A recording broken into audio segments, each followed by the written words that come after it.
ini silakan ambil tangannya dulu, dipoto dulu. Jadi nggak buru-buru karena ada berapa yang mau letak itu jangan. Pertama kali keluar. Di belakang boleh beraktivitas ya.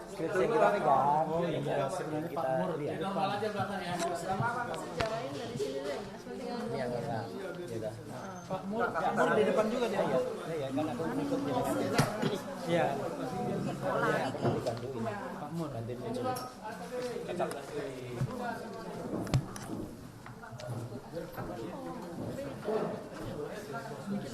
Lah, ya itu jelas beda. Itu jelas beda.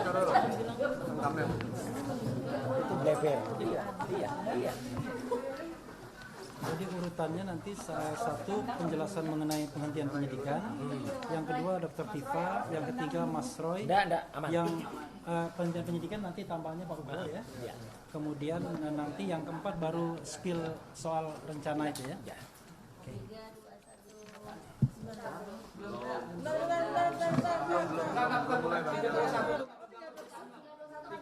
Oh, ambil gambar. Oke, kawan-kawan yang mau ambil gambar tamu dipersilakan. Ini Diarahin dia. biar mereka.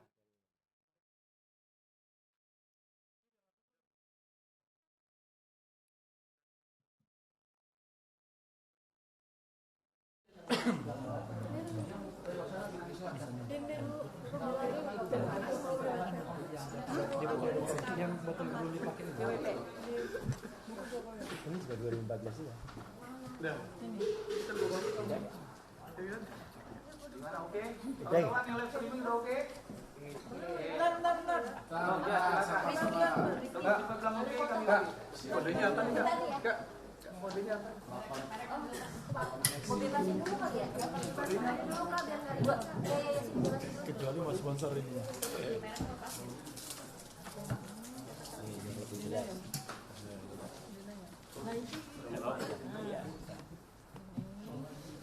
Ini kan tapak gundulnya enggak ya. Nah, ini udah ada dengan Ustaz. Oh iya udah. Ini Saya dapat jimat. top. Jimat kali mosodo. Ini sama kita. Yang bisa. Oke, kalau udah kasih tahu ya. Ya. Ya. JWP bawa sama buku itu. Oke, fokus grand opening ke Dr. Repli Hamrun. Siap. Bang, abang saya. Ya, dulu. Enggak, tunggu Dr. Tipanya. Dr. Tipa udah siap belum? Udah, oke, saya main semua. Silakan. Tuh. Silakan, Ugi. Ntar. Alutsista dulu. Alat utama sistem ketampanan. Pinjam dong. Ampun.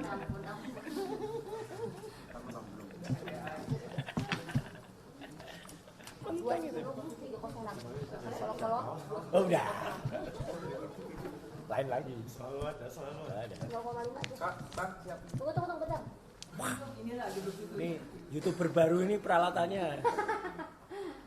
Masih amatir Mas. Ada matiran nih. Enggak, udah jalan tuh. Udah jalan, udah jalan. Udah. Oke. Assalamualaikum warahmatullahi wabarakatuh. Kawan-kawan semua, jurnalis, YouTuber, dan kawan-kawan yang lainnya, terima kasih atas kehadiran Anda dalam press conference yang khusus kami adakan. Pertama memang menjelang Ramadan ya, kami mengucapkan selamat Ramadan, berpuasa, dan kami juga minta maaf kalau ada kesalahan, dan kita sama-sama melaksanakan ibadah suci dalam 30 hari ke depan nantinya. Nah, yang kedua, kami mengadakan press conference ini khusus untuk membicarakan 4 hal. Yang pertama adalah nanti kita akan bicarakan mengenai mispersepsi, salah arti seolah-olah RRT menyerah. Enggak, ngawur itu kalau bilang menyerah ya. Yang benar adalah kita minta penghentian penyidikan itu demi hukum. Ya. Karena proses awalnya sudah melanggar undang-undang. Nanti kita akan bicarakan secara detail. Yang kedua, Dr. Tifa menemukan spesimen yang berbeda antara yang di press conference-kan Tipidum, Brigjen Johandani pada tanggal 22 Mei dengan apa yang diberikan ke Bonatua Silalahi salah satunya setelah dia memenangkan gugatan di Komisi Informasi Pusat. Itu 2 spesimen yang berbeda. Kalau yang berbeda, sementara yang mengumumkan adalah 2 institusi resmi, itu masalah. Nanti Pak Ugrom bisa menambahinya. Yang ketiga, Mas Roy seperti biasanya akan menunjukkan kaosnya. Mas Roy akan bicara mengenai spesimen yang lain, mengenai ijazah dan lain sebagainya. Dan skripsi. Jadi 3. Nah yang keempat, kita mau spill rencana CLS, Citizen Lawsuit yang dilakukan oleh purnawirawan TNI. Ada Maijen, ada Brigjen, ada Marsikal pertama, ada Laksamana juga ya. Nanti disampaikan oleh Laksma Pak Mur ya, Laksamana pertama. Jadi itu 4 hal yang akan kita sampaikan. Nah, untuk agar kesalah pengertian ini tidak berlarut, saya ingin membacakan secara pelan-pelan mengenai mengapa penyidikan harus dihentikan. Jadi Termul di sana mengatakan menyerah, putus asa dan lain sebagainya. Justru kita ingin menggeser gawang yang sudah digeser. Gawang yang kita ingin geser adalah gawang pembuktian apakah ijazah itu palsu atau asli. Bukan pembuktian apakah Roy Suryo, Dr. Tifa, Risman melakukan pencemaran nama baik atau tidak, ujaran kebencian atau tidak, fitnah atau tidak.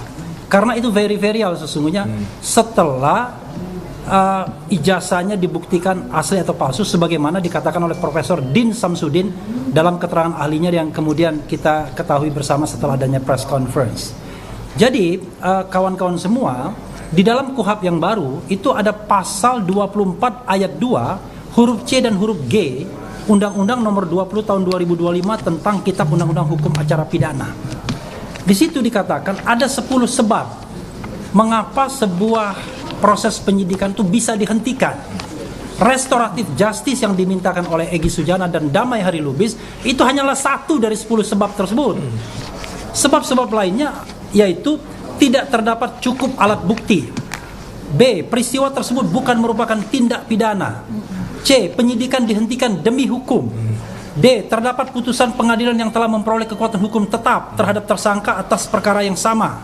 E. Kadaluarsa. F. Tersangka meninggal dunia. G. Ditariknya pengaduan pada tindak pidana aduan.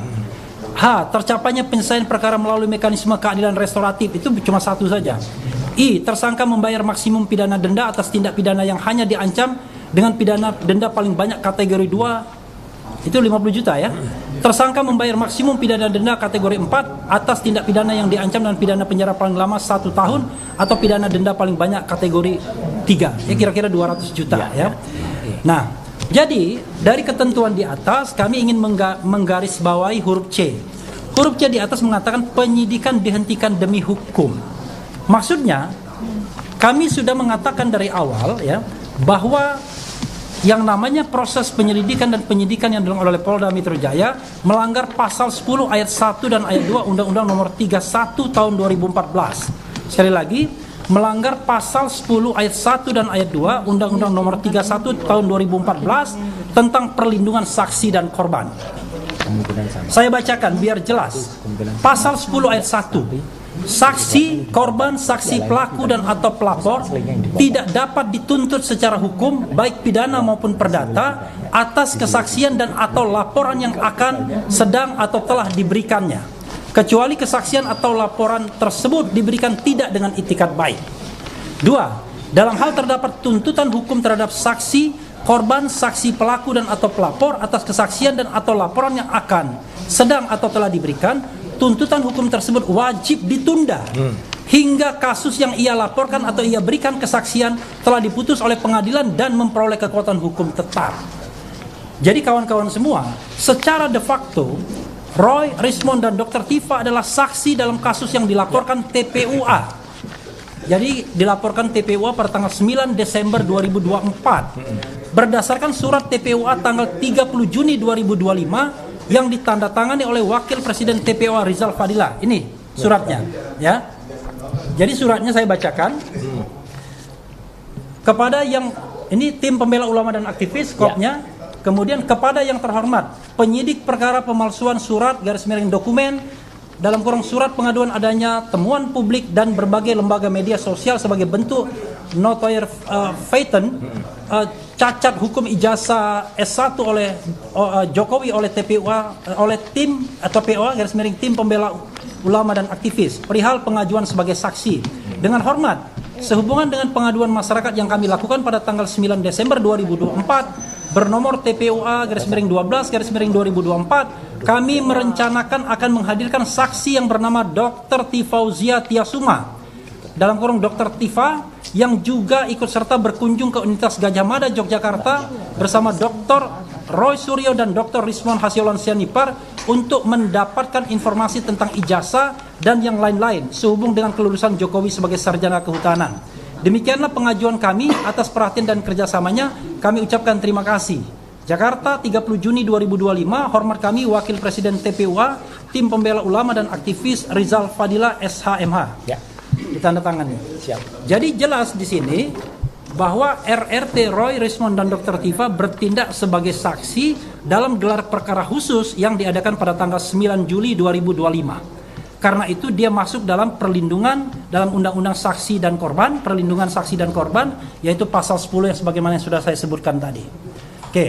Dengan demikian, penyelidikan dan penyidikan terhadap laporan Jokowi tanggal 30 April 2025 bertentangan dengan pasal 10 ayat 1 dan ayat 2 Undang-Undang tentang perlindungan saksi dan korban. Jadi bertentangan dengan undang-undang. Kemudian, tapi orang mengatakan, tetapi bukankah kasus yang dilaporkan TPOA sudah dihentikan penyelidikannya? Kan begitu ya? Terhadap hal tersebut perlu dikemukakan dua hal penting. Satu, laporan Jokowi disertai pemeriksaan itu pada tanggal 30 April 2025. Padahal dalam tanda kutip penghentian penyelidikan baru diumumkan pada tanggal 22 Mei 2025 oleh Brigjen Johandani Dirtipidum, Direktur Tindak Pidana Umum. Artinya penghentian penyelidikan itu baru diumumkan pada tanggal 22 Mei, sementara laporan Pak Jokowi itu 22 hari sebelumnya atau 23 hari sebelumnya, dan pada waktu hari bersamaan Pak Jokowi sudah diperiksa. Artinya laporan itu sudah diproses ketika proses di Bareskrim belum dihentikan. Itu satu. Yang kedua, penghentian penyelidikan bertentangan dengan pasal 1, 79 dan 80 Perkap Peraturan Kapolri nomor 10 tahun 2029 tentang tata cara dan persyaratan permintaan pemeriksaan teknis kriminalistik dan seterusnya. 2009. Oke. Ya. Jadi salah satu yang kita lihat dalam pasal 80. Pasal 80 mengatakan pemeriksaan barang bukti dokumen sebagaimana dimaksud dalam pasal 79, tadi kita sebutkan pasal 79 juga, wajib memenuhi persyaratan formal sebagai berikut. A. Permintaan tertulis dari Kepala Kesatuan Kewilayahan atau Kepala Pimpinan Instansi. B. Laporan polisi. Laporan polisi nggak ada, karena yang ada adalah masuk Dumas ya. C. BAP saksi garis miring tersangka atau laporan kemajuan. Yang jelas BAP saksi nggak tahu kita, tapi tersangka pasti sudah tidak ada karena baru proses penyelidikan. Laporan kemajuan kita tidak tahu. Tapi D ini yang paling penting. Berita acara pengambilan, penyitaan dan pembungkusan barang bukti nggak ada. Sama sekali nggak ada. Kemudian autentikasi dokumen pembanding nggak ada juga.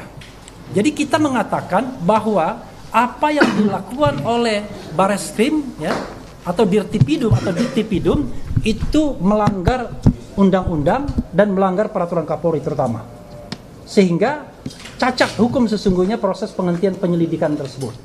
Oke. Dan kita perlu ketahui pasal 1 angka 16 Undang-Undang Nomor 8 tahun 1981 yang dijadikan dasar pada waktu itu sebelum ada KUHP yang baru, penyitaan adalah serangkaian tindakan penyidik untuk mengambil alih dan atau menyimpan di bawah penguasaannya benda bergerak atau tidak bergerak, berwujud atau tidak berwujud untuk kepentingan pembuktian dalam penyidikan, penuntutan dan peradilan. Jadi sekali lagi, kalau kita bicara berita acara penyitaan pasti tidak ada, karena penyitaan hanya dalam proses penyidikan. Ya, penyidikan, penuntutan dan peradilan.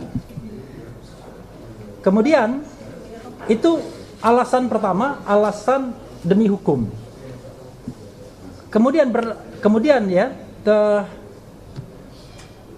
mengenai alasan kedua ya, dapat dikemukakan fakta bahwa SP3ES dan DHL berdasarkan pasal 79 ayat 4 KUHP bahwa pencabutan laporan atau pengaduan hanya dapat dilakukan setelah pelaku memenuhi seluruh kesepakatan sebagaimana dimaksud pada ayat 2. dengan diterbitkannya SP3 bagi Egy Sujana dan DHL, artinya laporan polisi LP sudah dicabut. Karena karena laporan polisi S dan DHL sudah dicabut, maka otomatis LP itu gugur secara keseluruhan karena tersangka lain dalam nomor LP yang sama. Jadi kawan-kawan semua, yang dilaporkan memang delik aduan, tetapi Pak Ugro mengatakan ini kan peristiwa pidananya sesungguhnya, dan kemudian penyidik cari-cari pasal. Tidak hanya pasal delik aduan yang disangkakan, tapi juga delik pidana umum. Tapi intinya adalah ketika semua itu dicabut dengan keluarnya SP3 Egy Sujana dan DHL, maka sesungguhnya artinya tercerabut semua terhadap 6 tersangka lainnya. Maka konsekuensinya proses penyelidikan dan penyidikan sudah tidak ada dasar hukumnya lagi karena sudah dicabut. Jadi itulah dua alasan mengapa kemudian kami meminta penghentian penyidikan. Karena ini penyimpangan dilakukan baik di Bareskrim, Mabes Polri maupun Polda Metro Jaya. Surat kami ajukan ke Inspektur Pengawasan Umum setingkat Komjen Wahyu Widada.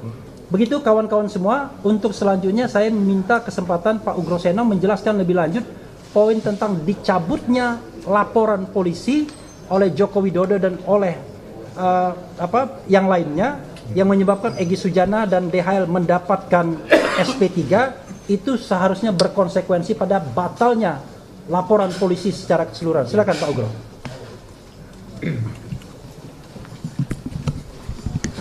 Baik, terima kasih. Jadi saya melanjutkan Mas Refli tadi. Jadi proses pelaporan pencemaran nama baik dan fitnah 310 dan 311, laporan polisi itu dari awal menurut saya sudah cacat hukum. Kenapa? Karena pasal yang dimasukkan itu selain tidak dalam KUHP pidana umum, juga ada pidana khusus, yaitu Undang-Undang ITE. Ya. Padahal dalam pasal 63 ayat 1 KUHP yang lama, ya, Undang-Undang KUHP yang lama, di situ dikatakan pasal-pasal itu kalau ada suatu perbuatan melanggar beberapa peraturan pidana, ya kan, itu yang digunakan peraturan pidana yang ancamannya terberat. Tapi dalam laporan polisi semuanya berkaitan dengan 310 dan 311. Walaupun dikaitkan dengan undang-undang pidana khusus ITE tadi, ya. Jadi ini pasal yang dicari-cari supaya bisa menjerat tersangka, bisa ditahan karena ancamannya lebih dari 5 tahun. Ya. Yang kedua, kalau tetap menggunakan beberapa pasal pidana umum dan pidana khusus, harusnya juga berpedoman pada pasal 63 KUHP yang lama ayat 2, yang diberlakukan harusnya pidana khusus. Bukan semuanya dipakai. Ya. Nah, kemudian perbuatan pencemaran nama baik dan fitnah, karena sudah diarahkan ke RJ ini pasal 79 tadi ayat 5 dinyatakan harus mendapatkan penetapan pengadilan. Ya. Kalau mendapatkan penetapan pengadilan, 4 LP yang diajukan bersama-sama mulai dari 2831, kemudian 976, 978 dan satu lagi berapa saya lupa itu, ya, 4 LP itu, berarti berkas perkara itu tidak akan bisa maju karena tidak akan diterima di pengadilan nanti, karena sudah dilakukan restoratif justice di situ, ya, sehingga akan sulit mau maju ke depan. Sehingga bagi saya peristiwa-peristiwa yang berkaitan dengan pasal 310, 311 yang dituduhkan kepada 8 terlapor tadi, ya, itu sudah harus selesai peristiwa tersebut. Perbuatan yang dituduhkan kepada 8 orang berarti sudah selesai, tidak akan dilanjutkan lagi, karena tidak akan mungkin bisa diproses ke kejaksaan ataupun ke pengadilan. Ya, saya tidak tahu sekarang apakah laporan polisi sudah masuk bagian dari sistem informasi penelusuran perkara SIPP. Kalau itu sudah masuk, otomatis pengadilan suatu saat akan menolak. Ya. Itu yang prinsip ingin saya sampaikan. Jadi kalau peristiwa pencemaran nama baik dan fitnah sudah berhenti, nah bukan berarti perkara yang berkaitan dengan pokok perkara awal, yaitu masalah dugaan ijazah palsu, itu berhenti. Itu tidak berkait, ya, tidak seperti kapal dengan jangkar bukan. Ya. Nah, ini nanti akan maju berdasarkan putusan KIP yang dimenangkan oleh saudara Bonatua tadi. Dan ini akan masuk babak baru, ya, selain dari yang laporan TPO dulu di Barreskrim, juga akan dibuatkan laporan polisi baru oleh Pak Bonatua atau siapapun nanti yang melaporkan para komisioner KPU di Solo, di Jakarta dan di pusat. Ya. Jadi sekali lagi mohon dipisahkan antara peristiwa laporan polisi yang dilaporkan di Polda Metro, ya, dengan peristiwa penggunaan dugaan ijazah palsu tadi untuk menjadi calon wali kota waktu itu, kemudian calon gubernur dan calon presiden. Itu saja tambahan dari saya supaya ini memperjelas dan mempertegas bahwa tidak ada sebutan penyerahan diri, memaksa SP3 dan sebagainya. Karena SP3 yang dilakukan itu adalah perbuatan seluruhnya yang dilaporkan oleh Jokowi dan Pak Jokowi dan kawan-kawan, ya, dalam bentuk 4 LP tadi. Ya. Itu saja, terima kasih. Ya, jadi jelas tegas ya, tidak ada kompromi, tidak ada niat RRT untuk meminta maaf, tidak ada niat RRT untuk restoratif justice. Yang ada adalah kami menuntut dihentikan penyidikan ini karena sudah bertentangan dengan hukum, demi hukum. Itu yang paling utama, demi hukum, karena ini sudah bertentangan dengan undang-undang, bertentangan dengan peraturan Kapolri, sehingga demi hukum harusnya penyidikan dihentikan. Ya. Oke, berikutnya Dr. Tifa akan menyampaikan hal yang ingin disampaikan. Ya. Silakan dokter. Ya. Ya. Mic bulu mana mic bulu? Enggak ada. Adanya Mike Tyson. Itu ikonnya. Ya, silakan dokter. Bismillahirrahmanirrahim. Assalamualaikum warahmatullahi wabarakatuh. Waalaikumsalam warahmatullahi wabarakatuh. Pada 2 hari menjelang Ramadan, insya Allah. Jadi saya Dr. Tifa bersama dengan sahabat saya, kakak saya, Mas Dr. Roy Suryo bersama dengan sahabat saya satu lagi, Bang Dr. Rismon Syanipar. Jadi kami akan menyampaikan beberapa detail terkait dengan ijazah, ya, Joko Widodo ini yang selama 3 tahun kami jadikan sebagai kajian penelitian kami, ya. Banyak detail-detail yang akan saya sampaikan, yang akan kami sampaikan, yang belum pernah kami sampaikan selama ini. Ya.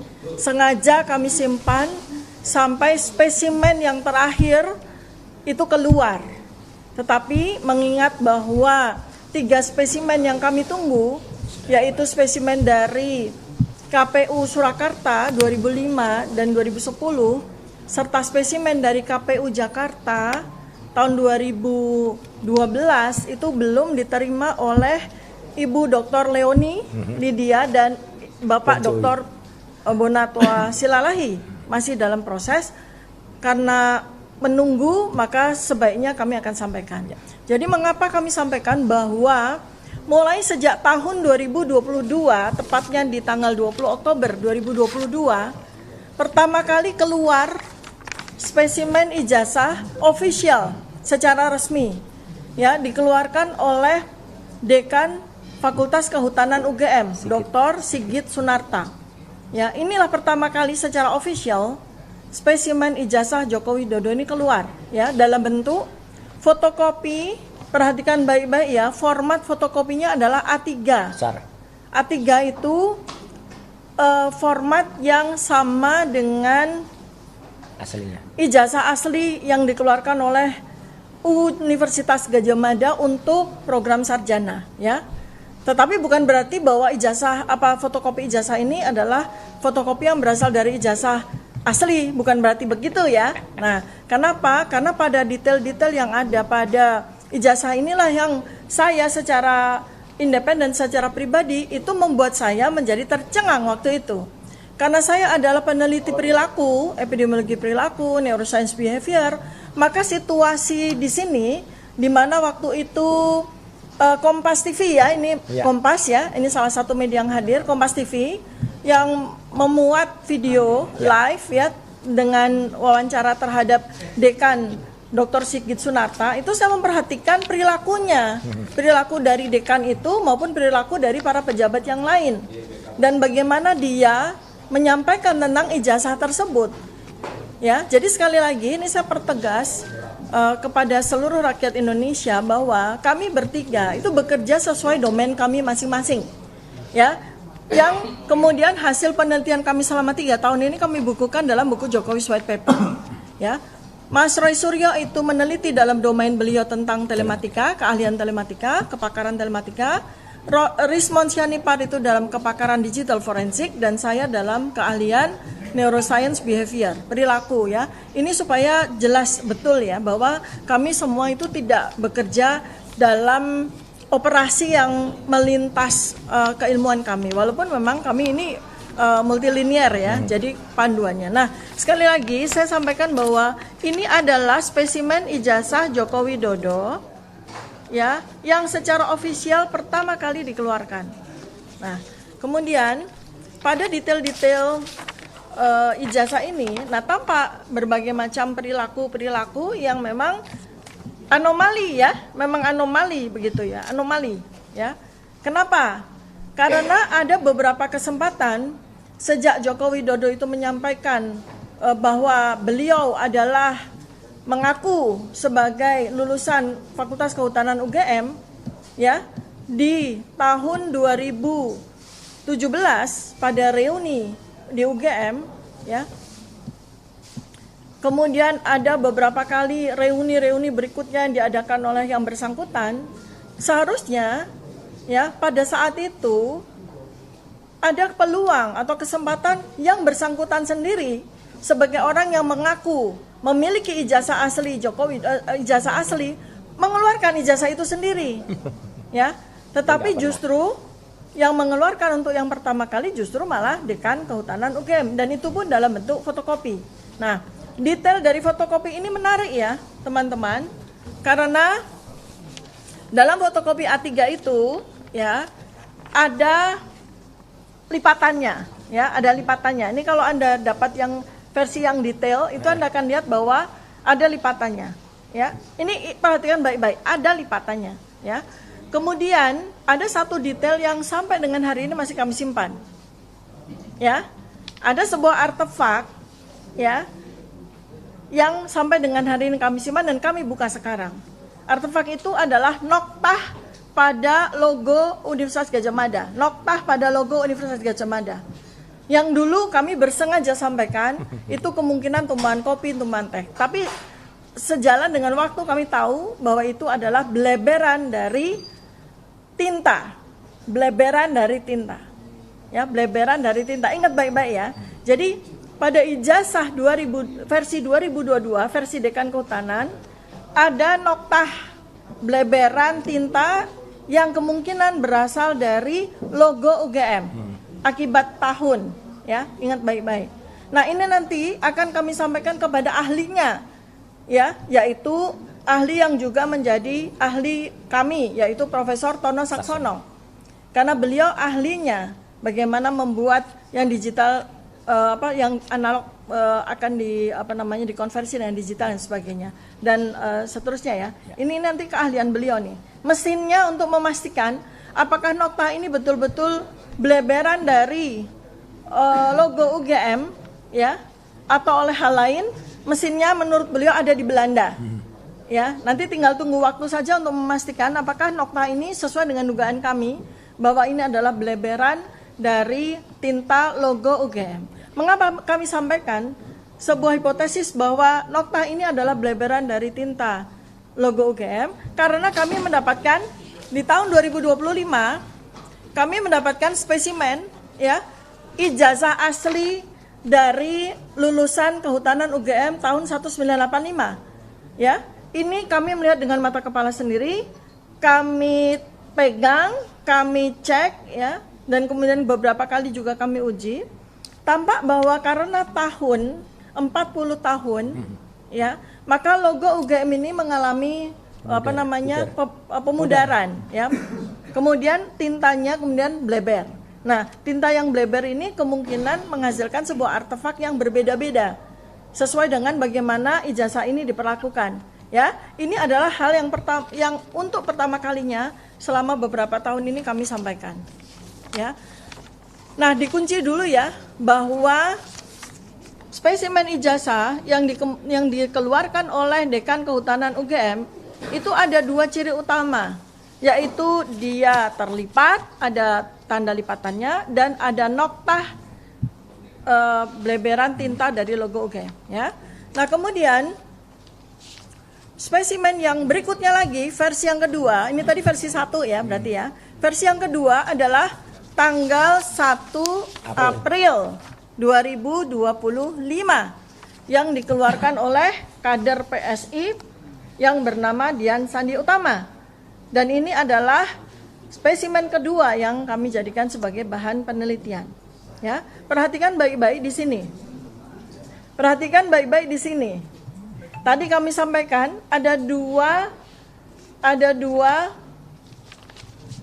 ciri utama dari versi 1. Ada 2 ciri utama dari versi 1. Yang pertama apa? Lipatan. Yang kedua adalah noktah bleberan tinta. Ya. Nah, versi yang kedua keluar di tanggal 1 April 2025, tidak ada lipatan dan logo dalam keadaan bersih tanpa ada bleberan tinta. Artinya, hipotesis kami mengatakan bahwa 2 spesimen ini berasal dari 2 spesimen yang berbeda. Ya, jadi ini versi 1, ini versi 2. Berikutnya lagi ciri dari spesimen ijazah yang dikeluarkan oleh Dian Sandi adalah bleberan tinta. Ini bleberan tinta ya. Jadi bukan gripis karena rayap, bukan. Ya, ini bleberan tinta. Ya, bukan gripis karena rayap, bleberan tinta. Artinya, menurut Mas Roy dan Bang Rismon, ini adalah hasil dari print out. Jadi printernya yang bleber tintanya, ya, bukan karena rayap, ya, oke. Dan yang jelas adalah bahwa ini tidak ada bleberan tinta karena usia. Logo dalam keadaan bersih dan itu tidak wajar untuk logo yang usianya 40 tahun, ya. Kalau yang wajar, ya pasti sudah mengalami pemudaran seperti ini, oke ya, oke. Jadi kita sudah mendapatkan versi 1 dan versi 2. Lalu kemudian muncul ya spesimen ijazah berikutnya pada saat presentasi Bareskrim oleh Dirtipidum waktu itu Pak Juhandani ya. Ini di tanggal 22 Mei 2025. Ini adalah spesimen versi 3. Ya, spesimen versi 3. Ada 2 ciri khas yang sama dengan versi 1. Ya. Pada yang dikeluarkan oleh Sigit Sunarta, yaitu ada lipatan dan ada bleberan tinta. Ya, dan ciri yang ada di versi Dian Sandi yaitu ada bleberan tinta di bawah, tidak ada. Ya, tidak ada. Nah, jadi ini adalah versi 3. Ya, ini adalah versi 3. Anehnya, pada saat Pak Juhandani itu presentasi di layar, ya, ada 2 ijazah muncul. Ya, ada 2 ijazah muncul. Jadi pada saat itu kalau Anda membuka gini. Ya, begini ya. Layar besar. Ya, yang tampak adalah fotokopi ini, ya. Slide isinya fotokopi ijazah yang terpotong dan ada tinta bleber. Terus di pojokan itu tampak yang disebut sebagai adik ipar dari Joko Widodo yang menyerahkan spesimen yang dikatakan sebagai ijazah asli yang kemudian diklaim sudah diperiksa oleh Puslapfor, bentuknya seperti ini. Ya. Kalau kita zoom, maka kita lihat bahwa pada ijazah ini ciri khas yang ada pada Dian Sandi yang ada pada ijazah fotokopi dari Bareskrim tidak ada ya? Ya. Ya. Jadi tidak ada lipatan, tidak ada noktah, dan tidak ada beleberan tinta. Memang ada sedikit noktah tertentu, ini yang memang sukar untuk kita pahami. Tapi ketika kemudian kami cek, noktah ini beda dengan noktah yang ada pada ijazah versi Dian Sandi, beda. Ya. Nah, pertanyaan dari kami adalah, kalau memang Bareskrim sudah melakukan penyitaan, Pak Joko Widodo sudah melakukan penyerahan ijazah asli sebelum presentasi disampaikan oleh Dirtipidum Bareskrim di tanggal 22 Mei 2025, ya, mengapa Bareskrim mempresentasikan fotokopi ijazah ini? Dan mengapa Bareskrim tidak mempresentasikan ijazah ini? Ini yang menjadi pertanyaan besar sekali. Jadi yang diuji oleh Puslapor itu yang fotokopian ini atau yang katanya ijazah asli yang disita ini. Ya. Padahal dalam satu hari semua masyarakat Indonesia ya melalui media televisi kita menyaksikan kemunculan dari dua versi ijazah ini yang jelas sekali ini beda. Ya. Kalau memang fotokopi ijazah ini berasal dari ijazah asli, maka ijazah asli ini akan ada noktah beleberan. Ya kan? Ya. Lalu pada fotokopi ijazah ini beleberan dari mana? Artinya apa? Artinya ini adalah spesimen ijazah yang berbeda. Ya, jelas ya? Jadi ada versi 3. 1, 2, 3 ya. Oke. Sekarang ada versi 4 dan 5 yang dikeluarkan oleh KPU Jakarta. Versi 6 sebetulnya sudah ada. Yang kami saksikan, ya, kami bertiga tersangka bersama dengan para penasihat hukum kami yang hadir di sini, semua sama-sama menjadi saksi keluarnya spesimen yang diklaim sebagai ijazah asli Jokowi yang disita oleh Polda Metro Jaya pada gelar perkara khusus tanggal 15 Desember 2025. Hanya 5 menit. Tapi pada 5 menit itu kami tidak diperkenankan memfoto, kami tidak diperkenankan men-scan, apalagi menyentuh ya. Maka tapi kami pastikan bahwa ijazah yang dikeluarkan oleh Polda Metro Jaya pada waktu tanggal 15 Desember 2025 itu bukan ijazah yang diperlihatkan oleh dekan, bukan ijazah yang ditunjukkan oleh Dian Sandi, bukan juga ijazah yang kelihatan sepintas yang dipegang oleh adik ipar Joko Widodo tanggal 22 Mei 2025, bukan juga ijazah yang dipresentasikan oleh Dirtipidum, bukan. Ya, kami bisa pastikan apa yang bisa kami pastikan sesuai dengan apa yang diklaim dikatakan oleh pengacara dari Egy Sujana, Ibu Eli Danetti. Beliau mengatakan pada ijazah itu ada watermark, ada emboss. Ya, ingat baik-baik. Bu Eli Danetti sebagai salah satu saksi yang mengikuti gelar perkara khusus 15 Desember 2025 secara jelas menyatakan ada watermark dan ada emboss. Kalau memang ijazah yang ditampilkan pada saat gelar perkara khusus 15 Desember 2025 itu adalah ijazah yang ada watermark dan ada emboss, maka jelas bahwa ijazah itu bukan ijazah versi Dian Sandi. Bukan. Karena ijazah versi Dian Sandi tidak ada watermark dan tidak ada emboss. Ya. Kemudian dan juga bukan ijazah yang dikeluarkan oleh KPU Jakarta yang digunakan oleh Joko Widodo untuk mendaftarkan diri sebagai presiden pada pemilihan tahun 2014 dan tahun 2019. Ya, keduanya tidak ada watermark, tidak ada emboss. Oh, mungkin karena fotokopian kali, Dokter Tifa? Bukan. kami uji ya dengan ijazah asli yang dimiliki oleh almarhum Bambang Rudi Harto ya.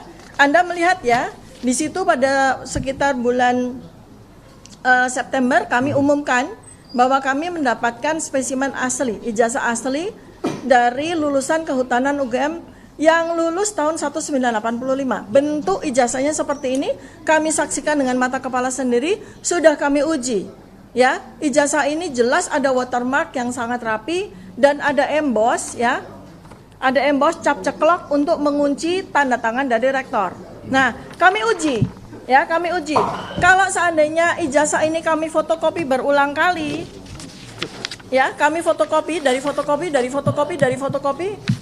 ya, kami uji, ya, setelah difotokopi berkali-kali, ya, fotokopinya lagi difotokopi, apakah watermarknya hilang? Enggak. Apakah embossnya hilang? Ternyata tidak. Ya, ini adalah hasil fotokopi yang kesekian kali dari fotokopi. Watermark tetap ada, embossnya tetap ada. Ya, jadi artinya bahwa ijazah, fotokopi ijazah yang dikeluarkan oleh KPU 2014 dan KPU 2019 tidak ada jejak watermark sedikit pun dan tidak ada jejak emboss sedikit pun. Ya, artinya kuat dugaan bahwa ijazah yang digunakan untuk kemudian difotokopi ini bukan ijazah asli. Ya, ijazah tanpa watermark dan ijazah tanpa emboss, keduanya. Ya, itu ciri yang harus. Jadi artinya dari sini sudah ada 6 versi. Kita tunggu versi yang ke-7 dan ke-8 dari KPU Surakarta dan dari KPU Jakarta. Nah, secara ilmu neuroscience di sini terlihat ya bahwa memang ada perilaku-perilaku yang saya nyatakan pada beberapa waktu yang lalu. Ini adalah perilaku yang disebut sebagai ilusi transparansi. Kelihatannya transparan ya pada saat tanggal 20 Oktober 2022 transparan Dekan Kehutanan menunjukkan ijazah Joko Widodo, kemudian transparan lagi Dirtipidu menunjukkan ijazah tanggal 22 Mei 2025, transparan lagi Dian Sandi menunjukkan ijazah asli yang kemudian dinyatakan sendiri oleh Pak Joko Widodo bahwa betul Dian Sandi itu menunjukkan ijazah asli pada salah satu video. Kemudian juga di KPU, ini semua adalah sebuah ilusi transparansi. Kita dipaksa untuk meyakini bahwa semua versi dari ijazah tersebut adalah asli. Padahal kalau ada setidaknya ada 6 versi dari ijazah ini keluar, berarti kita bisa berhipotesis bahwa salah 1, salah 2, salah 3, salah 4, salah 5, salah 6 semuanya palsu. Ya, jadi tidak ada satupun yang identik dengan ijazah asli dari lulusan Kehutanan UGM tahun 1985.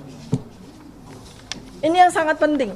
Jadi ini adalah ijazah asli lulusan Kehutanan UGM tahun 1985, tapi namanya bukan Joko Widodo. Namanya adalah Bambang Rudi Harto, ya. Oke ya. Baik, itu mungkin nanti akan ditambahkan oleh Mas Raisur, ya silakan Mas. Nanti saya terus ingat lagi apa yang ini. Baik. Ntar saya Tambahin penekanan dulu ya, tekanan. Jadi kawan-kawan semua, ini penekanan ya. Ada 2 institusi resmi yang menyampaikan spesimen ijazah Jokowi. Satu, Dirtipidu, Bareskrim Mabes Polri pada tanggal 22 Mei. 2, Komisi Pemilihan Umum karena putusan dari Komisi Informasi Pusat. 2 institusi tersebut ternyata ijazahnya berbeda. Ini soal yang serius, karena kalau ijazahnya itu memang asli, harusnya sama. Ya. Dan ini soal yang juga luar biasa seriusnya, karena kok bisa 2 institusi ini menyampaikan sebuah spesimen yang berbeda. Nah, ini soal serius. Kalau penyidik Bareskrim atau penyidik Polda Metro Jaya mau serius, inilah saatnya kita menggeser kembali permainan, bukan pada pencemaran nama baik, bukan pada penghinaan, bukan pada fitnah, bukan pada ujaran kebencian, tetapi pada inti pokoknya, yaitu apakah ijazah Jokowi yang digunakan untuk wali kota, gubernur, dan Sama atau presiden 2014-2019 itu asli atau palsu. Kami meyakini 99,9% palsu. Ya. Itu tambahannya. Silakan. Baik. Assalamualaikum warahmatullahi wabarakatuh. Baik rekan-rekan semuanya, saya nambahkan saja, mungkin nggak terlalu panjang karena tadi sudah sangat detail yang disampaikan oleh Dr. Tifa. Tapi saya ingin sampaikan penegasan juga. Jadi kalau saja apa yang dikatakan Pak Komjen Pol Purnawiran Pak Ugroseno tadi memang benar, ya gitu, artinya dijalankan dengan benar, maka SP3 yang namanya surat perintah penghentian penyidikan, yaitu diambil suratnya, ya selesai. Jadi tuyulnya ada 8, ya, ini tuyulnya cuma 2. Jadi karena tuyulnya cuma 2, maka ini aneh, ya gitu. Maka ini sekali lagi dulu ada kiasan yang sampai oleh sahabat kita dari Bon Jovi, Pak Lukas Luarso, 2 tuyul menuhi jin ifrit. Ya. Saya nggak tahu yang disebut 2 tuyul itu siapa, jin ifritnya siapa, ya. Tanya ke pembuat kartun ini, ya. Nah, ini intinya yang ingin kami sampaikan. Jadi yang disampaikan tadi adalah apa? Kami sebenarnya sudah mencurigai sejak lama. Makanya kami tuliskan dalam bentuk tulisan ilmiah yang akhirnya sudah diuji oleh beberapa dokter dan juga profesor. Ada Dr. Ridho Ahmadi, ada Profesor Tono Saksono, ada Profesor Din Samsudin, ada juga Profesor Jainal Mutakin, ada juga misalnya Prof. Henry Subiakto dalam buku Jokowi's White Paper. Artinya apa? Ada memang beberapa spesimen ijazah yang berbeda-beda. Saya nanti akan tambahkan bukan hanya soal ijazah. Dan ini yang mungkin akan saya tampilkan karena itu yang kami lihat sebagai primary evidence atau bukti primer yang kami pegang sendiri, kami sentuh sendiri, dan bahkan kami terima langsung dari pejabat yang berwenang. Maka saya ingin ulangi sedikit, mereview sedikit.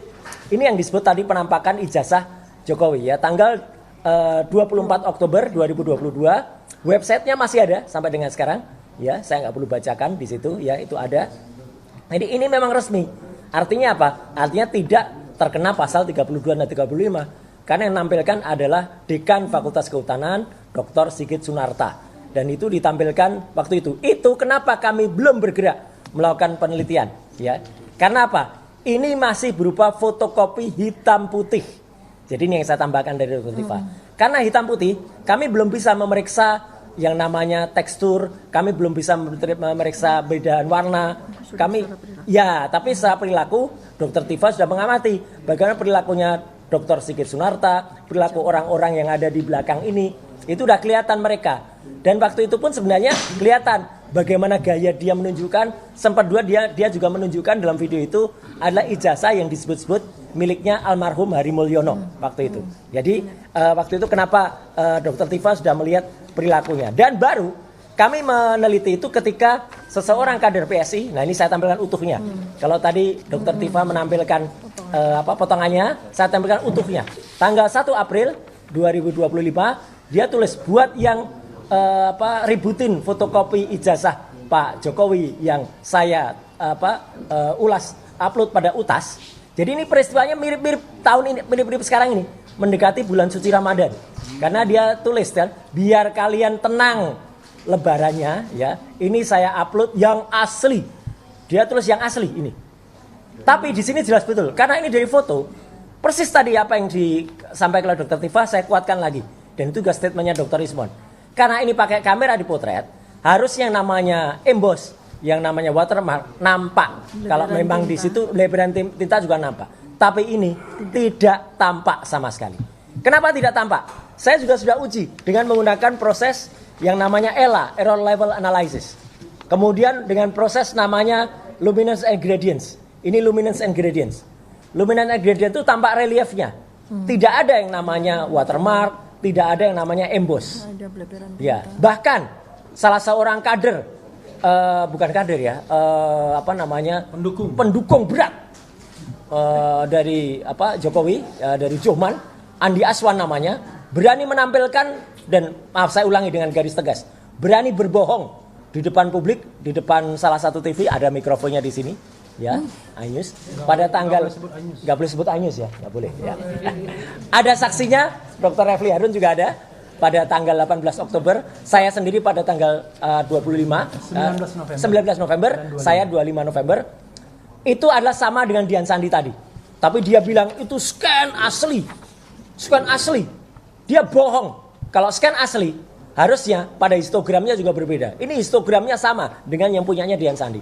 Ini sangat ilmiah ya. Ijazah sudah disita. Dan ijazahnya sudah disita pada tanggal 23 Juli. Jadi karena dia tampilkan ini pada tanggal 25 November, dia dapat ijazahnya dari mana? Itu kan kebohongan-kebohongan yang luar biasa. Nah, kalau dia lihat, inilah yang ditampilkan oleh saudara Andi Aswan. Ya. Kenapa ini saya katakan palsu? 99,9% palsu. Ini ijazah ini tadinya miring, ijazahnya Dian Sandi ini. Maaf dok. Sama dengan ini. Hanya saja kemudian ditarik-tarik sama dia. Kanan kirinya ditarik sehingga apa? Logonya jadi meletot. Ini meletot namanya logonya ya. Pating peletot. Jadi ini kami selaku alumnus UGM marah betul. Ada orang namanya Andi Aswan, bukan lulusan UGM, merusak logo yang sudah dibuat oleh RJ Katamsi. Logo UGM itu dibuat oleh Pak RJ Katamsi, seorang seniman dari ASRI, Akademi Seni Rupa Indonesia atau Institut Seni Indonesia sekarang. Kemudian disempurnakan oleh Prof. Muhammad Adnan pada tahun 93. Sekarang jadi bulat logonya. Dulunya seperti ini. Dan ini menjadi rusak, meletot ini. Teman-teman bisa lihat logo yang asli. Seperti ini. Dan ini untuk pertama kalinya saya tampilkan juga yang asli. Karena tadi Dr. Tifa menampilkan ini, saya tampilkan lebih sempurnanya. Ini nampak tidak di pixel. Siapa nama orangnya, fotonya kayak apa, ini pertama kalinya saya tampilkan. Ya. Jadi artinya apa? Artinya orangnya jelas. Almarhum Bambang Rudiharto. Ini atas kebaikan kita ahli warisnya Pak Rujito. Jadi kita sekaligus berdoa semoga Pak almarhum Bambang Rudiharto tenang di sisinya dan beliau sangat membantu kita. Yang ingin saya sampaikan Pak teman-teman, perhatikan watermarknya, jelas banget ini watermarknya. Perhatikan embossnya, jelas banget nih embossnya. Apapun kalau itu asli, ya memang asli, nggak akan bisa dipalsukan. Kalau memang palsu, ya memang palsu. Dan ini adalah yang sudah ditampilkan juga pada sidang Citizen Lawsuit di Solo ya beberapa waktu yang lalu oleh yang bersangkutan sendiri, oleh Pak Rujito selaku adik dari almarhum Bambang Rudiharto. Tapi ini pun besok tanggal 18, 2 hari lagi akan saya tampilkan kembali di Solo dengan analisisnya. Saya insya Allah bersama Dr. Ismon Hasilon Sineper akan sama seperti Pak Ugro. Yang Pak Ugro juga waktu itu menampilkan di Solo. Ini bukan fotonya Jokowi yang tadi itu. Ya, karena ini Pak Ugro sendiri melihat memperbandingkan Jokowi nggak kayak gini gitu dulu. Dan beliau itu adalah berpengalaman 35 tahun loh sebagai seorang aparat negara. Jadi penyidik juga sudah pasti sangat hafal. Orang kecilnya kayak apa ya Pak Ugro ya, besarnya kayak apa juga pasti tahu, nggak akan bisa berbeda. Dan hari ini yang juga saya tampilkan, saya bocorin dikit. Apa yang nanti akan saya tampilkan di Rabu adalah tentang skripsi. Skripsi adalah ini yang namanya primary evidence. Yang kami terima langsung bertiga, saya, Dr. Tifa, Dr. Ismon, langsung dari Wakil Rektor UGM 1, ya, yaitu Prof. Wening Udasworo, dan Wakil Rektor UGM 4, Dr. Ari Sujito. Ya, kami terima langsung bentuk skripsinya. Dan kemudian kami uji halaman-halamannya. Dan ini jelasnya. Nah, ini untuk pertama kalinya juga saya tunjukkan. Kayak gini nih skripsinya. Ya, artinya apa? Ini dalam ukuran asli skripsinya. Saya foto dengan kamera profesional. Hasilnya bukan berupa JPEG. Kalau teman-teman yang tahu teknik pasti tahu. Ini bukan Joint Picture Expert Group, tapi ini RAW. RAW adalah raw material yang sangat tajam, sangat dalam. Itu gunanya untuk proses identifikasi. Apa bedanya RAW dan JPEG? Kalau JPEG itu sudah terkompresi. Kalau RAW masih aslinya, sehingga dia akan nampakkan warna aslinya. Kalau teman-teman motret pakai handphone, itu akan lebih bagus dari aslinya. Kalau dipotret dengan RAW, hasilnya kayak gini. Ini adalah kertas yang sangat indah. Kertas baru. Karena ini sudah dicetak dengan mesin cetak baru. Pakai inkjet ini. Padahal mesin inkjet itu belum ada di tahun 85. Adanya adalah tahun 85 adalah mesin ketik ini. Teman-teman bisa lihat. Kertasnya saja beda. Kertas sebelah kanan sudah kusem atau belawus dalam bahasa daerah. Kertas sebelah kiri masih tampak baru. Dan itu di skripsi yang sama, logis tidak? Dalam satu skripsi ada kertas yang berbeda. Kertasnya saja beda. Dan paling beda lagi adalah ketiknya. Di sebelah kanan ini mesin ketik. Ini adalah skripsi asli milik someone yang kita tidak tahu milik siapa. Sebelah kiri dituliskan Joko Widodo 1681 KT. Dan ini di print. Ini ketikan. Dan yang lebih lucu lagi, ini Sri Mulat saja kalah lucu. Ya. Di sebelah kanan yang asli, Pak Ugro, ini nama pertama yang ditulis sebagai ucapan terima kasih adalah Dr. Insinyur Ahmad Sumitro. Ini tembusnya adalah bulan November tahun 85. Betul. Ahmad Sumitro bulan November masih doktor. Sebelah kiri ini sudah ditulis Profesor Dr. Ahmad Sumitro. Padahal Profesor Dr. Insinyur Ahmad Sumitro baru dikukuhkan menjadi profesor bulan Maret 86. Jadi kalau bulan November sudah ditulis profesor, kalau kita sendiri malu. Meskipun ada termul-termul yang menyatakan Prof sudah dapat SK-nya. Mana SK-nya? Tunjukkan ke saya. Nggak ada, hanya bilang aja itu sudah itu. Bahkan rektor pun berani mengatakan itu, tapi nggak ada buktinya. Dan kalaupun sudah terima SK, belum pidato pengukuhan, saya tantang sekarang. Coba mana profesor yang berani nulis gelar profesor sebelum pidato pengukuhan? Nggak ada. Kita saja nggak berani nulis gelar doktor sebelum saya lulus dulu. Kandidat doktor aja mungkin takut-takut. Kalau orang lain saya nyebut Dr. Tifa kandidat doktor, boleh, saya orang lain yang nyebut. Tapi Dr. Tifa menuliskan kandidat doktor pasti malu-malu atau nggak berani gitu loh. Walaupun sudah kandidat doktor gitu loh. Jadi artinya itu etika kita. Artinya teman-teman semua, ini adalah fakta yang besok tidak terpatahkan, tidak terbantahkan. Besok akan saya tampilkan pada sidang Citizen Lawsuit di Solo pada hari Rabu tanggal 18. Yang malam harinya saya masih ada di TV ini, nggak perlu sebut TV-nya ya. Ya. Jangan sebut iNews. Jangan sebut iNews, jangan sebut iNews suara. Ya. Malam harinya. Siangnya ada di Solo untuk sidang. Malam harinya ada di Head to Head CNN.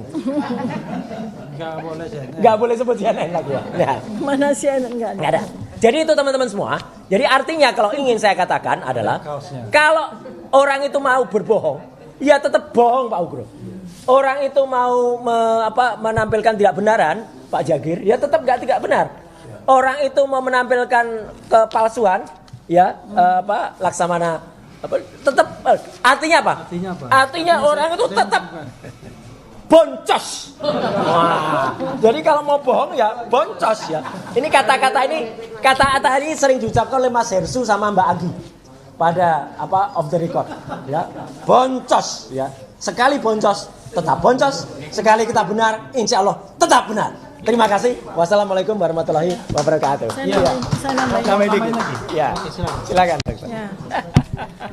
Ini saya ingin menambahkan sambil menunjukkan bahwa ilmu kami itu berpadu menjadi satu, sehingga kami bisa menunjukkan ini semua.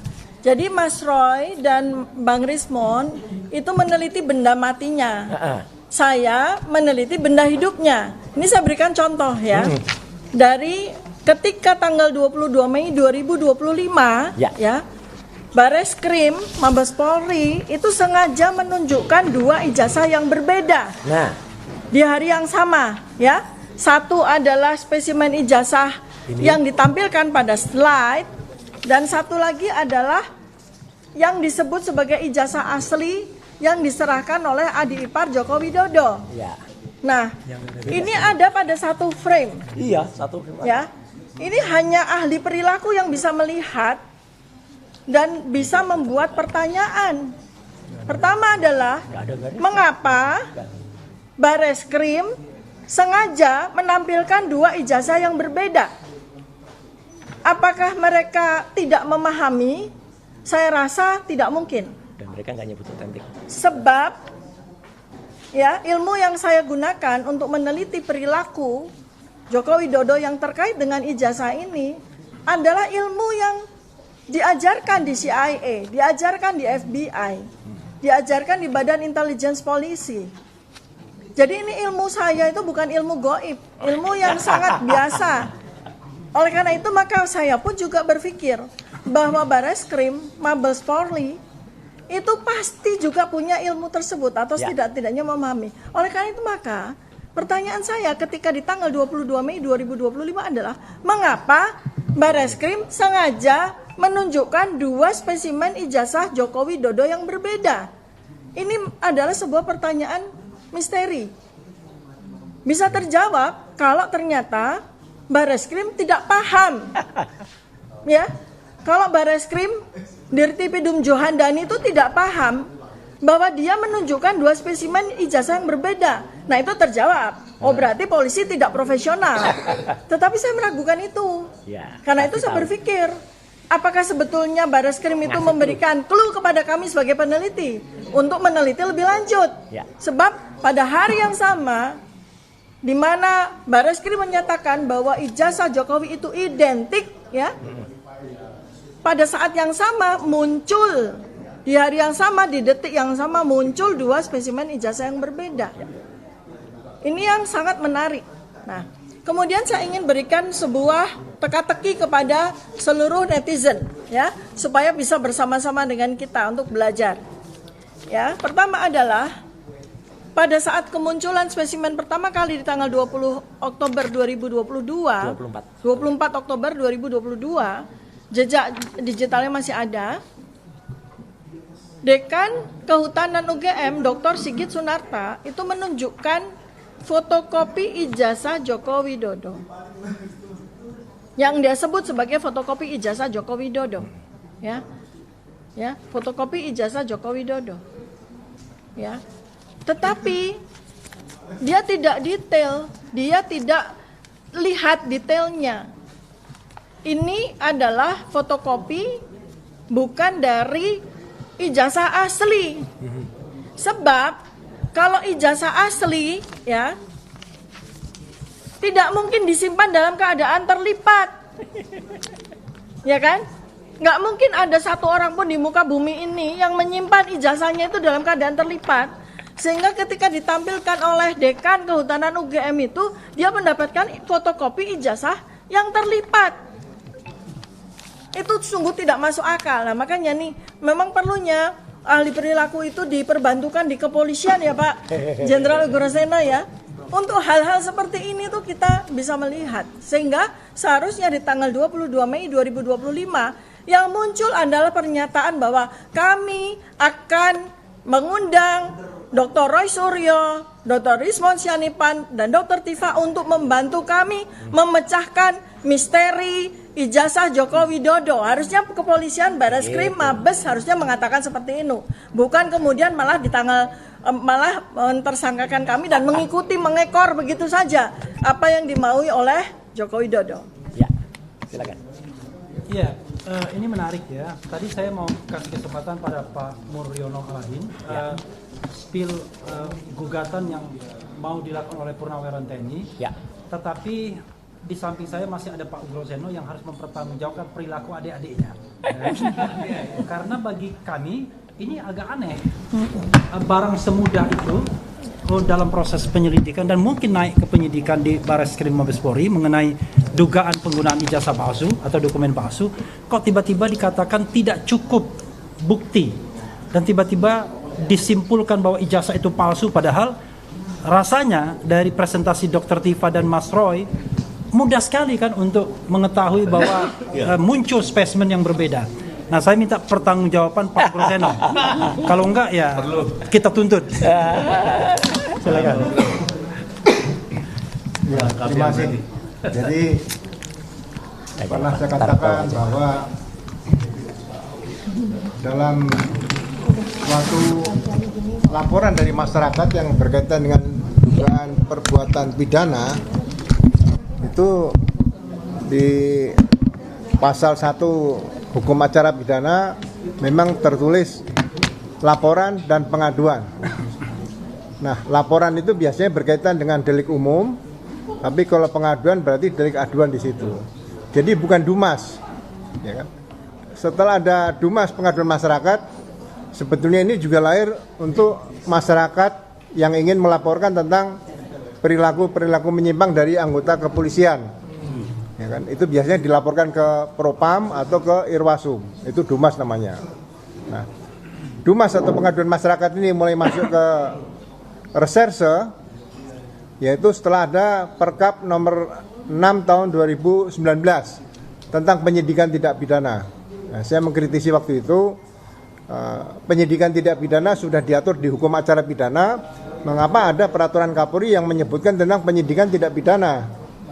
Seharusnya peraturan Kapolri itu mengacu kepada peraturan Kapolri tentang penangkapan, penahanan, kemudian pemanggilan saksi dan sebagainya seperti itu. Ya, nah karena ini digunakan Dumas, sehingga laporan TPWA tadi di Bareskrim tidak diterima langsung menjadi laporan polisi, tapi menjadi pengaduan masyarakat.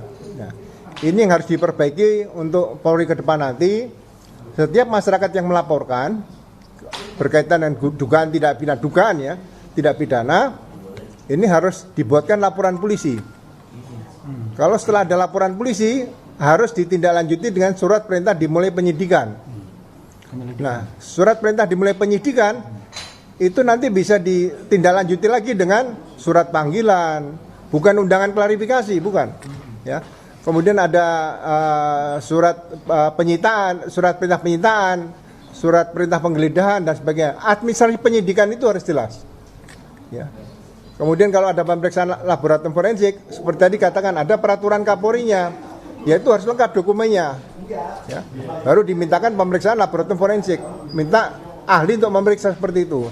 Sehingga ya mudah-mudahan ke depan nanti Komisi Percepatan Reformasi bisa melihat hal ini, sehingga pelayanan-pelayanan kepada publik yang berkaitan dengan dugaan tidak pidana tidak lagi terjadi hal-hal seperti kemarin berkaitan dengan dugaan ijazah palsu tersebut. Ya. Termasuk pemahaman pasal-pasal yang ada dalam buku ke-1 KUHP itu juga harus didalami, ya. Sehingga masyarakat kalau bertanya apapun tentang masalah dugaan tidak pidana, bagaimana penyelesaiannya, bagaimana prosesnya, itu bisa dijawab sesuai dengan undang-undang baik tentang KUHP maupun hukum acara pidana seperti itu. Ya, mudah-mudahan ini ada perubahan ke depan bagi Polri yang sama-sama kita cintai ini. Terima kasih. Iya, ini the last but not least, ini ada sejumlah purnawirawan TNI, mulai dari Majen, Brigjen, Laksamana, kemudian Marskal, itu berencana mengajukan perdata terhadap Bapak di sini aja. Jadi bersiap-siaplah bahwa masyarakat tidak tinggal diam, menyaksikan penyidik dalam tanda kutip dengan semena-mena mengenakan pasal-pasal yang tidak masuk akal, pasal yang menyebabkan ancamannya 12 tahun penjara. Padahal kita tahu terlalu banyak bukti untuk mengatakan ijazah Jokowi itu palsu. Dan mereka yang sudah melakukan penelitian ini pernah dipanggil sebagai ahli untuk dimintai keterangannya di kepolisian kalau memang dibutuhkan dalam pencarian alat bukti atau barang bukti. Jadi ini ada Pak Laksamana pertama Muryono Aladin. Silakan Pak Mur. Ya, silakan Pak. Ya. Ya. Baik, terima kasih. Assalamualaikum warahmatullahi wabarakatuh.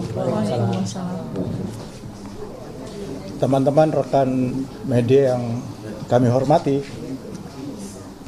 saya datang kemari itu sebenarnya mau nuntut Bung Refli sama RRT. Kenapa? Beberapa waktu yang lalu kami dengar Bung Refli katanya masuk angin dan RRT menyerah. Makanya saya datang. Kami sendiri dari FPP TNI, dari Forum Purnawirawan Prajurit TNI tidak percaya. Karena kami sangat yakin integritas dari Bung Refli dan integritas apalagi dari RRT ini yang luar biasa sebagai pejuang kebenaran. Bapak-bapak sekalian, Bapak Ibu sekalian, kita tahu persis bahwa sebenarnya rakyat kita dibikin bodoh semua oleh namanya mantan Presiden ke-7 Joko Widodo. Bayangkan, Bareskrim aja yang kita tahu masalah apapun, kejadian apapun bisa segera diungkap hanya dalam beberapa waktu yang singkat. Ini masalah ijazah, namanya ijazah Jokowi sampai dengan 6 versi ya. Iya. 8 versi, Mbak. 8 versi ya, Dr. Tifa tadi sudah disampaikan Dr. Tifa. Ini kita jadi bertanya-tanya. Pertama, kita yakini bahwa ijazah Jokowi itu adalah ijazah palsu. Yakin, bukan hanya 99,99%. Mungkin 1000 berapa kata Dr. Rismon? 11.000 triliun. 11.000 triliun, yakin. Dan kita percaya kepada para 3 orang peneliti kita, pejuang kebenaran itu, yang telah meneliti sekian tahun dan meyakini bahwa ijazah Jokowi palsu. Kenapa sih tidak langsung aja tunjukkan memang ijazah palsu? Mungkin ada cara lain kita memberi maaf atau apa gitu. Tapi tidak bikin seluruh rakyat Indonesia jadi ikut bodoh, ikut bego semua, jadi ikut gila semua. Terus terang, ini nggak masuk akal. Ijazah kok sampai 8 versi masih belum bisa menentukan apakah ijazah itu palsu atau ijazah asli. Iya. Ini sudah menunjukkan Bapak Ibu sekalian bahwa kedaulatan hukum kita sudah dirampas ya oleh penguasa, terutama pada era Presiden ke-7 Joko Widodo. Dirampas atas kendali siapa? Oligarki. Di belakang ini pasti ada oligarki. Ya, oleh karena itulah beberapa waktu lalu tanggal 10 Februari 2026 kami semua telah mendeklarasikan suatu agenda pergerakan perjuangan rakyat, yaitu gerakan merebut kembali kedaulatan rakyat. Ini salah satunya nih kedaulatan hukum. Kelihatan sekali kedaulatan hukum kita sudah dirampas. Kita semua kasihan 3 orang nih yang betul-betul sebagai pahlawan kita, pahlawan kebenaran malah ditersangkakan. Betul-betul kasat mata, ini adalah tindak kriminalisasi kepada warga negara. Oleh karena itulah kami pada kesempatan ini juga meyakini bahwa tidak mungkin Bung Refli masuk angin dan tidak mungkin juga RRT menyerah. Kami dari FPP TNI mendukung terus sampai dengan kita yakin betul dan kita buktikan. Kita yakin kalau itu palsu, tapi kita buktikan kepada masyarakat dan kepada para termul bahwa ijazah Jokowi adalah ijazah palsu. Oleh karena itulah kami dari FPTNI mengajukan gugatan warga negara atau namanya citizen lawsuit ya, yang kami sampaikan beberapa waktu yang lalu, dan ini sudah ditandatangani oleh sekian jenderal. Ya, artinya jenderal itu ada jenderal, ada yang marsikal, ada laksamana. 17 anggota dari FPTNI menandatangani. Itu apa artinya? Kami mendukung dari gerakan dari RT yang di bawah kendali dari Bung Refli. Kami mendukung penuh supaya betul-betul kita bisa menguak, ya, bisa meyakinkan kepada Barreskrim, meyakinkan kepada Jokowi bahwa percuma kalau kalian bohong, percuma kalau kalian itu tipu-tipu kita, karena kita lebih pintar. Ya. Amin. Karena semuanya adalah peneliti dan semuanya lulusan UGM. Saya juga UGM, Pak. Iya. Saya juga UGM. Jadi malu besar, ya. Kami malu, benar-benar malu karena perbuatan dari rektor UGM sedemikian rupa ikut mendukung. Jadi memang Jokowi ini membuat semuanya jadi pembohong. Jadi ingatlah, kebenaran itu tidak pernah bisa kalah, tapi tidak bisa salah. Ya, jadi kebenaran itu bisa kalah, tapi tidak pernah salah. Kali ini kebenaran menang. Ya, jadi ini kita yakini bahwa kita adalah di jalan yang benar dan kita bisa mengungkapkan segala sesuatunya ini adalah dengan mempersembahkan kebenaran abadi, kebenaran yang sungguh-sungguh kepada seluruh masyarakat Indonesia. Demikian Bu Refli, terima kasih. Assalamualaikum warahmatullahi wabarakatuh. Terima kasih Pak Mur, kawan-kawan semua. Saya tadi tidak sopan karena tidak memperkenalkan Bala RRT. Ini ada Mary ini pendukung garis keras perjuangan mengungkapkan kebenaran oleh RRT. Di sampingnya adalah Ramdan Shah. Di sampingnya lagi ada Pak Mulyadi, di sampingnya Pak Joni Silalahi, ada Pak Al-Ghatiri, ya, manusia yang paling kuat di Republik ini. Ada Pak Jagir, ya kita bilangnya Bang Jagir, Jahmada Girsang namanya. Kemudian ada siapa lagi yang hadir? Ada Fadli Nasution tadi, ada Aziz Yanuar, ada Tony Soehartono, ada Om Patrick, pendukung garis keras juga ya. Jadi itu yang press conference kita, dan ada 3 kesimpulan besar ya yang ingin saya sampaikan. Pertama, sekali lagi RRT tidak minta restoratif justice. RRT tidak menyerah. RRT tidak masuk angin. RRT tidak minta maaf ke Solo, tidak mau sowan di Solo. Tetapi yang kita tuntut adalah penghentian penyidikan demi hukum. Karena proses penyidikan baik di Barreskrim maupun Polda Metro Jaya sudah melanggar hukum, baik undang-undang maupun peraturan di bawah undang-undang. Yang kedua, spesimen ijazah Jokowi yang tampil di publik itu berbeda-beda. Ada beberapa versi, termasuk antara Barreskrim dan KPU. Beda. Itu soal yang serius karena dikeluarkan sama-sama institusi yang resmi. Satu Mabes Polri dan satunya KPU. Barreskrim dan Dekan UGM itu beda. Ya, Barreskrim dan Dekan UGM juga berbeda. Yang ketiga, kita mau menggeser permainan ini pada kasus semula. Yaitu pembuktian ijazah, apakah ijazah Jokowi itu asli atau palsu.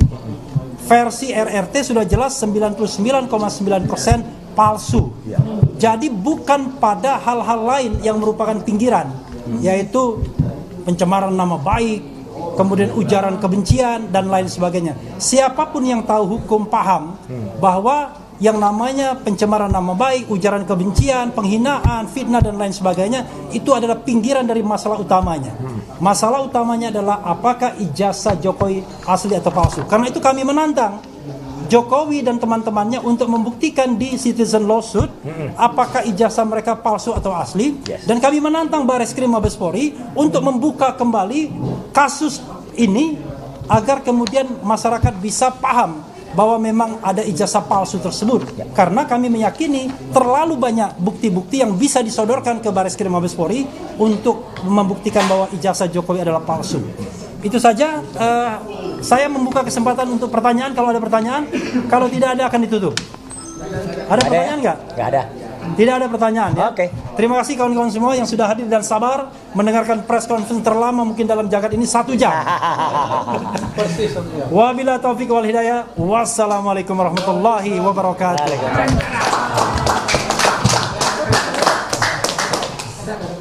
Udah foto ya? Oke. Foto ya, foto. Oke. Kawan-kawan kalau mau ngambil dokumentasi lagi untuk foto pribadi silakan. Oh, enggak, udah. Nih, foto toh. Oke. Mohon izin, Termasuk juga mau wawancara pribadi juga boleh ya. enggak apa-apa, udah. Ya, silakan. Mohon izin mau pamit langsung ke Tanah Kusir. Anu. Ya kan, enggak langsung ke ada yang meninggal. Lihat sini. Pak Herman. Tolong fokus di kamera. 1, 2, kepalkan tangan. Lagi. 1, 2, 3. Makasih. Ya. Oke. Pak Herman Umar. Ketua KAI dulu. Ya. Matur nuwun. Siap. Apa? Yang belum makan. Pas anu wae. Pas. Heeh.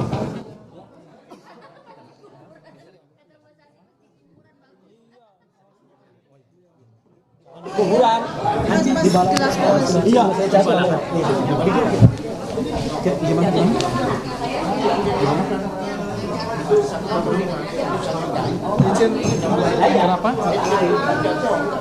Kenapa?